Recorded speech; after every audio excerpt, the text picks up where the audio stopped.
નમસ્તે મિત્રો, ધર્મ મનીષ પંડ્યા ઓફિશિયલ ચેનલ પર હું મનીષ પંડ્યા આપ સૌનું સ્વાગત કરું છું. મિત્રો, અધિક માસ કે જેને પુરુષોત્તમ માસ અને મળ માસ પણ કહેવાય છે, હિન્દુ કેલેન્ડર મુજબ આ માસ દર 32 મહિને આવતો એક પવિત્ર માસ છે, એક પવિત્ર મહિનો છે, જે દાન, ભક્તિ, આત્મચિંતન માટેનો શ્રેષ્ઠ સમય માનવામાં આવે છે. અધિક માસમાં એટલે કે પુરુષોત્તમ માસમાં પ્રભુ ભક્તિની એક અલગ જ આનંદ ધારા વહેતી હોય છે. અધિક માસના મુખ્ય પાસાઓ આ પ્રમાણે છે. ભક્તિનો પર્વ. આ માસ ભગવાન પુરુષોત્તમ એટલે કે ભગવાન વિષ્ણુજીને સમર્પિત છે. ભક્તો આખા મહિના દરમિયાન કથા, ભજન અને કીર્તનમાં લીન રહે છે. દાન પુણ્યનું મહત્ત્વ. અધિક માસમાં દાનનું સવિશેષ મહત્ત્વ છે. દીપદાન, અન્નદાન અને વસ્ત્રદાન વગેરે કરવાથી તેનું અનેક ગણું પુણ્ય મળે છે. નિયમ અને સંયમ.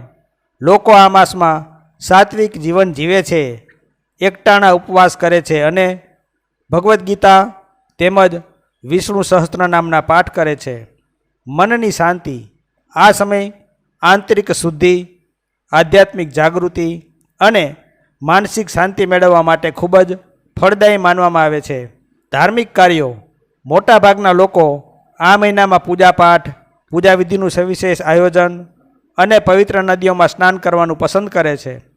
આમ અધિક માસ એટલે કે પુરુષોત્તમ માસ એ સામાન્ય દિવસો કરતાં વધુ ભક્તિમય અને આધ્યાત્મિક આનંદ આપનારો મહિનો હોય છે.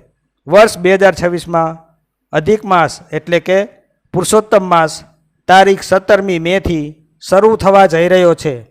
આપ સૌ ધર્મપ્રેમી મિત્રોને આ અધિક માસ એટલે કે પુરુષોત્તમ માસ શુભત્વ પ્રદાન કરનારો નીવડે એવી પૂર્ણ પુરુષોત્તમ ભગવાનને પ્રાર્થના.